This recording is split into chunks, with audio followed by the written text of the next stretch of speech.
राम राम, जय श्री राम, जय माता दी। मैं हूँ अश्विन को, तो आप देख रहे हैं अपना पसंदीदा न्यूज़ चैनल जम्मू तर्कश। इस समय में कोशिश कर रहा हूँ कि गजनसू मर्ड ब्लॉक के जो एमएलए हैं श्री सुरेंद्र भगत जी, उनसे मुलाकात की जाए। और इस समय मैं उनके घर के अंदर ही खड़ा हूँ।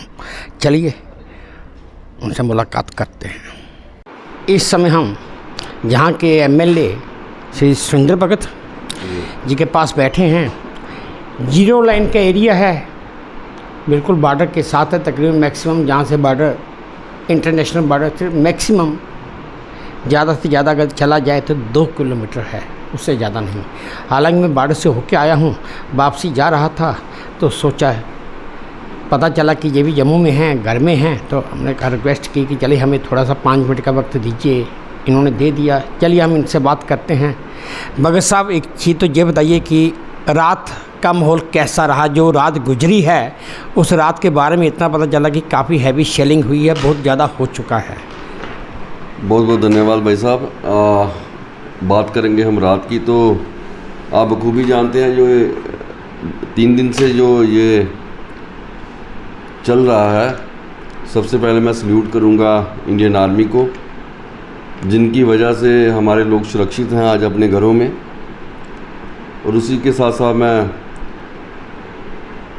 अपने लोगों को भी, अब 3 दिन से हम लोगों के बीच में ही हैं। रात रात भर ना लोग सो पाते हैं, ना हम सो पाते हैं। हमारा यही प्रयास है कि जो रिंग रोड के दायरे से बाहर था, जो एडमिनिस्ट्रेशन की तरफ से भी आया कि लोगों को सेफ जगह पे रखा जाए। मड ब्लॉक की बात करूं तो यहाँ से जितने भी जो लोगों ने जिन्होंने अप्लाई किया था, तो वहाँ उनको जीडी गोनिका में रखा गया। और मंडाल फ्लाई से जो हमारे लोग थे उनको जो उठा के हमने एक वहाँ पे नन्नू पैलेस है, वहाँ पे हमने शिफ्ट करवाया है। बीते दिन पिछली रात भी लोगों को समझाना पड़ा। भगत साहब, 1 मिनट में एक प्रार्थना करूंगा कि आपने लोगों को जिस जिस शेल्टर होम में भी रखा है, प्लीज़ उस शेल्टर होम का ना तो नाम बताइए और ना ही उसकी कोई लोकेशन, क्योंकि मेरा यूट्यूब चैनल है, इंटरनेशनल लेवल पे है। अगर वो भी देखेंगे तो ज़रूर। तो मैं नहीं चाहता कि मेरे लोगों की लोकेशन उनको मिले। बहुत बहुत धन्यवाद। तो उन लोगों को वहाँ पे सुरक्षित रखा है। उनके खाने पीने की व्यवस्था का जायज़ा ले रहे हैं। जहाँ मेरी बहनें जो प्रेग्नेंट हैं उनका ख्याल कैसे रखा जाए, जो बच्चे हमारे हैं छोटे छोटे बच्चे हैं उनको दूध कैसे मुहैया करवाया जाए। अब छोटे बच्चे हैं, जहाँ भी हमने उनकी अकोमोडेशन रखी है, अच्छी जगह है वो। और विधानसभा में लोगों को मौका बा मौका जब भी टाइम मिल रहा है, बीच में हम जा रहे हैं और लोगों को अवेयर कर रहे हैं कि जब ऐसा माहौल बनता है, रेड अलर्ट होता है, तो आप कृपया अपने घरों में सुरक्षित रहें और अंदर ही रहें, बाहर मत आएं। और रात का समय हो तो प्लीज़ लाइट नहीं चलाएं। तो मेरी जो बॉर्डर बेल्ट है 200 के करीब हमारा बंकर बना है। कुछ कम्युनिटी हैं, कुछ इंडिविजुअल हैं। तो कुछ लोग सुरक्षित हैं, कुछ अपने रिलेटिव के घर निकल गए हैं, सिटी चले गए हैं, या कहीं दाएँ बाएँ चले गए हैं। तो अब देखिए आप जो हालात बने हैं, मुझे नहीं लगता कि सिटी में भी अब वो लोग सेफ हैं। जो पाकिस्तान की तरफ जो कायराना हरकत की जा रही है, जो लोगों पे इंडिविजुअल अटैक कर रहे हैं जहाँ पे रिहाइश ज़्यादा है, तो बहुत ही निंदनीय है। जो मुझे लगता है एक बौखलाया हुआ है, उसको आए दिन मुँह की खानी पड़ रही है। फिर भी भगत साहब, ये बात तो सही है कि वो पूरी तरह बुखलाया हुआ है। चाहे 65 हो, चाहे 71 हो, चाहे 99 हो, चाहे उसने बीच में 1000 बार सीज़ फायर भी तोड़ा हो, उल्लंघन किया हो, हर बार उसने मुंह की ही खाई है। आज तक वो कभी हमसे जीत तो पाया नहीं, लेकिन समझ भी उसे आती नहीं। और अब तो हम लोगों के माइंड में, पब्लिक के माइंड में एक चीज़ तो आ चुकी है कि ये लातों के बूत है, बातों से मानते नहीं। और इस बात को मद्देनज़र रखते हुए माननीय प्रधानमंत्री जी, हमारे एक सशक्त प्रधानमंत्री जी हैं, उन्हीं के नेतृत्व में आज ये इसका जो आगाज़ है उसको हर बार मुँह की खानी पड़ी। इस बार भी देखें आप, चाहे वो लाहौर हो, कहाँ तक हमारे जवानों ने उनको मुँह तोड़ जवाब दिया है। और मुझे लगता है कि आने वाले दिनों में इसको ये चीज़ को समझना होगा। मगर साहब, एक चीज़ मैं माफ़ी चाहूँगा, रोका मैंने आपको बीच में। एक चीज़ मैं जानना चाहूँगा कि आपको क्या लगता है कि बीइंग एक राजनीतिज्ञ, पॉलिटिकल आदमी भी हैं, पॉलिटिक्स में हैं, और इस समय केंद्र में आपकी ही सरकार, आपकी पार्टी की ही सरकार है। क्या लगता है आपको कि पाकिस्तान को समझाया कैसे जा सकता है? ये बात मैंने इस संदर्भ में पूछी क्योंकि 1947 से लेकर आज तक इसको हर बार टेबल पे बैठ के समझाया गया है। पहले बालाकोट हुआ, उस समय थोड़ा किया, रुक गए, अब तो इंतहा हो गई। पुरानी कहावत भी है कि excess of everything is bad. अब एक्सेस हो चुकी है। आप देखें कि लोगों का भी अब यही मानना है कि अब आर पार का हो जाना चाहिए। बार बार लोगों को डिस्टर्ब करते हैं और आए दिन हमारे हिंदुओं को, ख़ास करके पिछले दिनों में देखा आपने कि हमारे हिंदुओं को टारगेट करता है। वो मिलिटेंसी के माध्यम से उनको पूछ के मारा गया, और उनको छोटे छोटे जिनके बच्चे थे उनके सामने उनके पिताजी को मारा गया, किसी के दादा को मारा गया, किसी के भाई को मारा गया। तो ऐसी हरकतें आप देखें कि ये पाकिस्तान की तरफ से जो ऐसी हरकतें होती हैं, मुझे लगता है कि अब ये जो आपने वर्ड पहले बोला है, लातों के बूथ, अब ये हाथों से मारने वाले नहीं हैं। इनको लात की खानी पड़ेगी, इनको मुंह की खानी पड़ रही है, मगर इनकी जो मेंटालिटी, जो सोच है, बहुत गंदी है। तो माननीय प्रधानमंत्री जी, हमारी आर्मी सब इसको फेस कर रहे हैं और उसको मुंह तोड़ जवाब दे रहे हैं। मुझे लगता है कि आने वाले दिनों में कुछ ना कुछ होगा। दर्शकों, मैं यहाँ पर दो बातें और कहना चाहूँगा मुझे। एक तो वैसे हम भारतवंशियों को, भारतवासियों को, हम हिंदुस्तानियों को अपनी फ़ौज पे, अपनी आर्मी पे, चाहे वो थल सेना है, चाहे वो वायुसेना है, चाहे वो नेवी है, हमें इन पे गर्व होना चाहिए और हमें इनको हर बार सैल्यूट भी करना चाहिए। दूसरा, मैं ये भी कहना चाहूँगा कि प्रधानमंत्री नरेंद्र मोदी ने जो फैसला लिया है, ये पहली बार है कि जितनी भी अपोजिशन पॉलिटिकल पार्टीज़ हैं, उन सभी ने प्रधानमंत्री को बोला कि हम तुम्हारे साथ हैं, हम सरकार के साथ हैं, आप जो भी डिसीजन लोगे हमें वो डिसीजन मंजूर है, वो डिसीजन नेशन की फेवर में होना चाहिए, देश हित में होना चाहिए।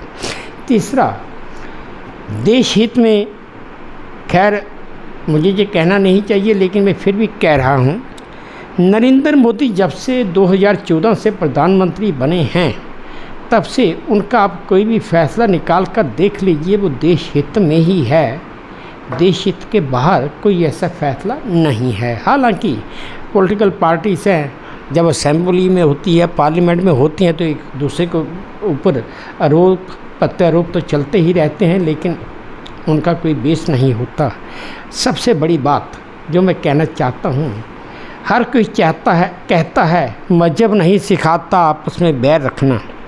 ये भी लोग कहते हैं कि आतंक का कोई धर्म नहीं होता, लेकिन ये जो 22 अप्रैल 2025 का पहलगाम में हमला था, आतंकवाद का टेररिस्ट जो अटैक था, जो टूरिस्टों के ऊपर अटैक किया गया, वो पर्टिकुलरली धर्म पूछ कर, उनकी पैंट उतरवा कर, खतरा देख कर अटैक किया गया।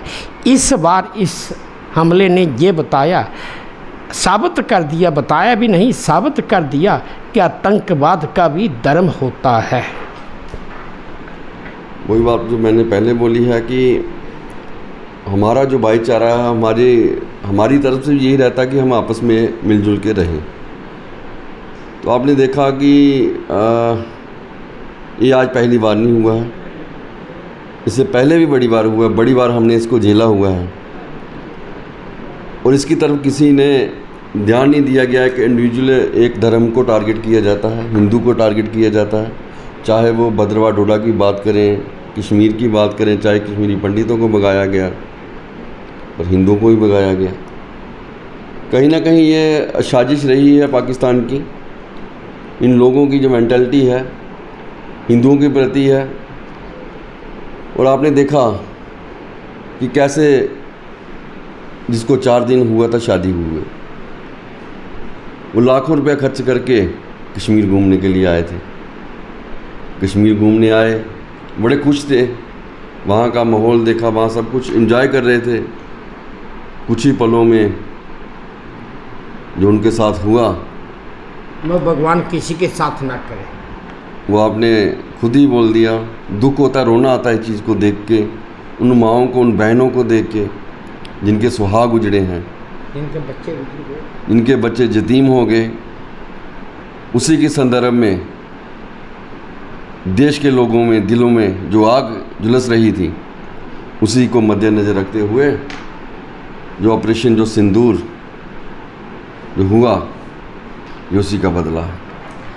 दर्शकों में एक चीज़ और कहना चाहूँगा, ऑपरेशन सिंदूर तो हुआ, अभी चल रहा है, अभी ख़त्म नहीं हुआ।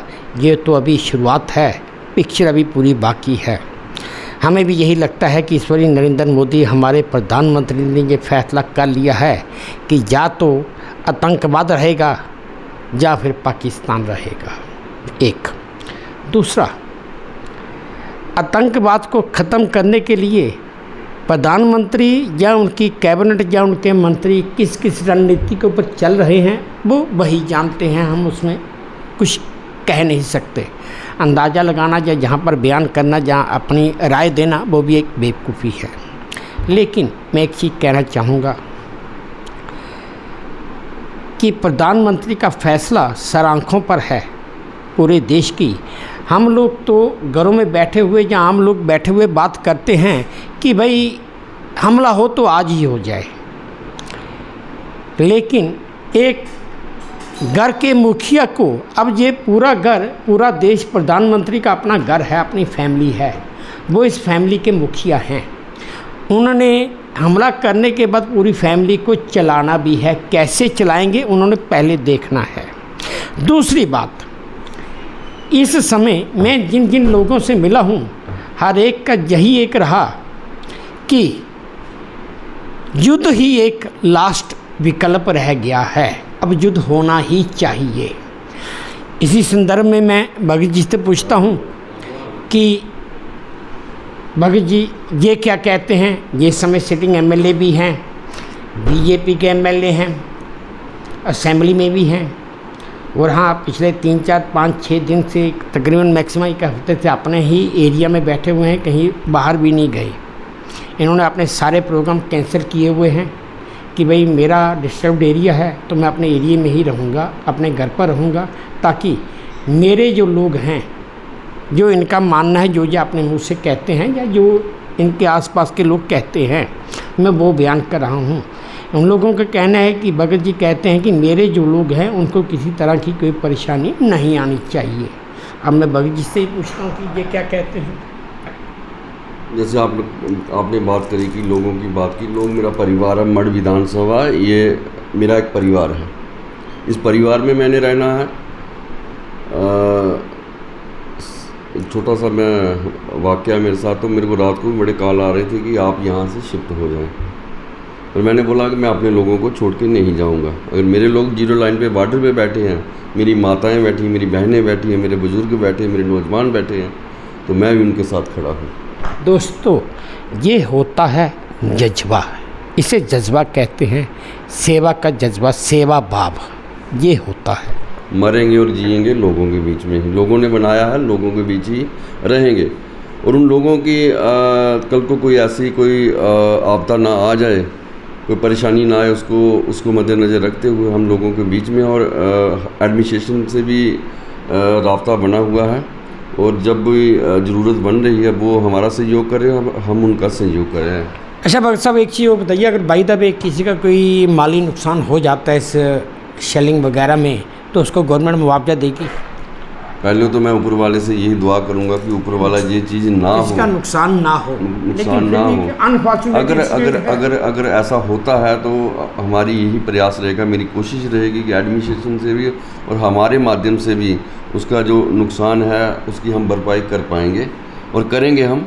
और इसी के साथ मैं ये बात कहूँ, ऊपर वाला ऐसी नौबत ना लाए। दर्शकों, भगत जी का साफ कहना है कि किसी का अगर कोई इससे शेलिंग है, जाहिर है कि जंग का माहौल है, कुछ भी हो सकता है। हाँ, अगर किसी का माली नुकसान अगर होता है तो ये इनका कहना है कि मैं एडमिनिस्ट्रेशन से और अपनी तरफ से भी जितना हम लोगों की तरफ से हो पाएगा उस आदमी का नुकसान पूरा करने की कोशिश हम ज़रूर करेंगे। हाँ, जानी नुकसान हम पूरा नहीं कर पाएंगे, इसलिए मैंने इनसे सिर्फ माली नुकसान की पूछी थी, जानी नुकसान का नहीं पूछा था, क्योंकि जब किसी की जान चली गई वो वापस लाना हम इंसानों के हाथ में है नहीं। यही बात है कि जो मेरे नौजवान बुजुर्ग, मेरे साथी, मेरी बहनें, मेरी माताएं, वो तंदुरुस्त रहें, स्वस्थ रहें, और इस माहौल में वो मेरे साथ खड़ी हैं और माननीय प्रधानमंत्री जी के साथ खड़े हैं। लोग, आपने देखा कि पिछले दिनों भी बॉर्डर साइड भी लोग बड़े जोश के साथ वो बोल रहे थे कि हम माननीय प्रधानमंत्री जी के साथ हैं। अब आरियां पार का होना चाहिए, इसको सबक सिखाना चाहिए। इस बार मेरे को लगता है माननीय प्रधानमंत्री जी सिखा देंगे सबक कि आने वाले समय में ऐसा पाकिस्तान दोबारा सर ना उठाए, दोबारा हिंदुस्तान की तरफ आंखें ना करे।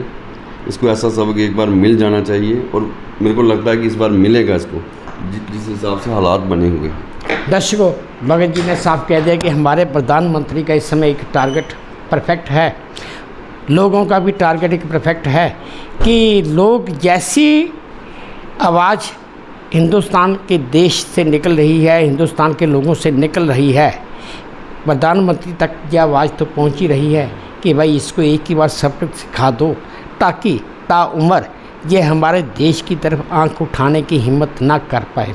बड़ी पुरानी कहावत है, आवाज़े नगरे नगाड़े खुदा, कि जो नगर या देश की आवाज़ होती है समझ के चलो वो ऊपर वाले की आवाज़ है। आपने ठीक कहा, ऊपर वाले की आवाज़ है, और मुझे लगता है इस चीज़ को समझना भी होगा। तो मुझे भगत साहब, क्या आप समझते हैं कि ये बातों से समझ जाएंगे? मैंने पहले ही बोला और आपने भी बोला, ये लातों के बूथ हाथों से या मुंह से अब ये इनको बातें ये समझ नहीं आती हैं। और जो उनकी मालिया हालत है वो अंदर से आप देखें, इनकी किरकिरी हुई पड़ी है। कल ही इनको अभी वो एक इंस्टॉलमेंट लिए, लोन लिया है। तो जो बंदा ऐसी हरकतें करने वाला, और उसको मुझे लगता है कहाँ सर्वाइव कर पाएगा, अपने लोगों की, अपनी परिवार की, अपनी जनता की वो सेवा नहीं कर पा रहा है, उनके लिए अच्छा नहीं, भविष्य उनका अच्छा नहीं सोच पा रहा। तो मुझे नहीं लगता कि ये कहाँ आगे सर्वाइव कर पाएंगे। और जो उनके अंदर के जो हालात हैं, जो लोग मीडिया पे जो बातें बोल रहे हैं, ये दर्शाता है कि उनकी जो माली हालत है वो बहुत पतली है। और मुझे लगता है जो बंदा ऐसा बंदा होता है वो ज़्यादा तिल मिलाता है। दर्शकों, भगत जी ने साफ बता दिया कि वैसे ही पाकिस्तान की माली हालत ख़राब है। अभी कल ही उन्हें वर्ल्ड बैंक से एक और लोन की इंस्टॉलमेंट मिली है, ये उनकी कामयाबी है। जो नहीं मिलनी चाहिए थी वो मिल गई। मतलब ये कि आपको कुछ देर और आतंकवाद को बढ़ावा देने के लिए उसके पास पैसा आ गया है। बाकी जो उसने चाइना से एयर डिफेंस सिस्टम लिया था, या चाइनीज़ ड्रोन लिए थे, या मिसाइलें ली थी, या तुर्की ने उसे कुछ जहाज़ दिए थे, वो किसी काम आए नहीं हैं, अभी तक किसी काम आए नहीं हैं। हमारे भारत ने रशिया से 2018 में एयर डिफेंस सिस्टम S-400 लिया था। उस समय सेंटर की अपोजिशन पार्टीज ने बड़ा सवाल उठाया था, बखेड़ा भी खड़ा किया था, this is the wastage of money, ये पैसे की बर्बादी है, लोगों का पैसा बर्बाद किया। आज वो लोग खुद अपने मुंह से बोलते हैं कि ये बड़ा अच्छा सिस्टम है। आज वही S-400 सिस्टम जो हमारे देश में जगह जगह लगा हुआ है, उसने पाकिस्तान से आने वाली इस समय तक हर मिसाइल, हर ड्रोन को नाकाम ही किया और हवा में ही डैमेज ख़त्म कर दिया है। हाँ, उनका मलबा है जो नीचे गिरेगा ही गिरेगा, वो कि किसी के घर पे गिरा है या कहीं और गिरा है, लेकिन उससे भी कोई जानी नुकसान अभी तक किसी का हुआ नहीं है। अब मैं भगत जी का ज़्यादा समय ना लेते हुए इनसे भी इनका शुक्रिया अदा करता हूँ कि इन्होंने अपना कीमती वक्त निकाल कर, हमने 5 मिनट बोले थे, 10 मिनट उन्होंने हमें दे दिए। बहुत बहुत धन्यवाद इनका करते हैं, और फिर हम अब आगे अपनी तरफ प्रस्थान करते हैं। डॉक्टर साहब, बहुत बहुत शुक्रिया थोड़ा जनाब। दर्शकों, उम्मीद करता हूँ आपको मेरा ये कवरेज अच्छी लगी होगी, पसंद आई होगी। अगर पसंद आई है तो प्लीज़ मेरे इस चैनल को लाइक कीजिए, शेयर कीजिए, सब्सक्राइब कीजिए, और हाँ, अपने कमेंट्स मेरे कमेंट बॉक्स में ज़रूर डालिए, ताकि मैं उन्हें भी ध्यान से पढ़ सकूं, और कुछ सुधार करना हो तो मैं सुधार भी कर सकूं। इसी उम्मीद के साथ आपसे विदा लेता हूं कि आप अपना भी ध्यान रखेंगे, अपने देश का भी ध्यान रखेंगे। जय भारत और धन्यवाद।